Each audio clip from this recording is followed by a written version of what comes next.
విచ్చేసిన భక్తులందరికీ సంకష్టహార మహాగణపతి ఆలయ పక్షాన స్వాగతం సుస్వాగతం తెలియజేస్తూ ఇప్పటి వరకు ఈ ఆలయ మహత్యము, ఈ ఆలయంలో జరుగుతున్నటువంటి అనుభవాలు, వింతలు అన్నీ కూడా మరి అందరికీ చేరుతూ ఉన్నాయి. ఎప్పుడైనా కూడా మనము దేవుడు ఉన్నాడు అని నమ్మినప్పుడే ఆ భక్తి అనేది మనకు, ఆ దేవుని భక్తి అనేది మనకు చేరుతుంది. ఉన్నాడు అంటే ఉన్నాడు అన్నట్టుగానే మనకు కోరికలు తీరుతాయి, మనం అనుకున్న సంకల్పాలు నెరవేరుతాయి. మనం చేయవలసిందల్లా దేవునికి చేరువలోకి వెళ్తే దేవుడు మన దగ్గరికి వస్తాడు. మనకు కావాల్సినటువంటి ఏవైతే ఉన్నాయో వాటిని సమకూర్చడము దేవుడు చేయడం జరుగుతుంది. దానికి మనం చేయవలసింది చిత్తశుద్ధితో, భక్తితో, ప్రేమతో ఆయన్ని ఆరాధించడమే.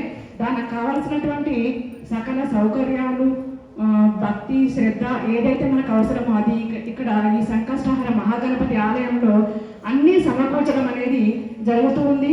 అది పంతులు గారి తరపున కానీ, తర్వాత ఇక్కడ పంతులు గారు ఇచ్చేటటువంటి ఆశీస్సులు, తర్వాత మనకు చెప్పేటటువంటి వేద ప్రవచనాలు ఏవైతే ఉన్నాయో అవి మనలో ఒక భక్తిని ప్రేరేపిస్తున్నాయి, మనల్ని దేవుడికి అనుసంధానం చేస్తున్నాయి. దీనికి మేము కూడా చేరువవుతూ మరి దేవుని సన్నిధిలో మా జీవితాలను గడుపుతూ మా కోరికలను, మా ఆరోగ్యాన్ని దేవునికి నివేదిస్తున్నాము. అలాగే దేవుడు మాకు అన్నింటినీ కూడా ప్రసాదిస్తున్నాడు.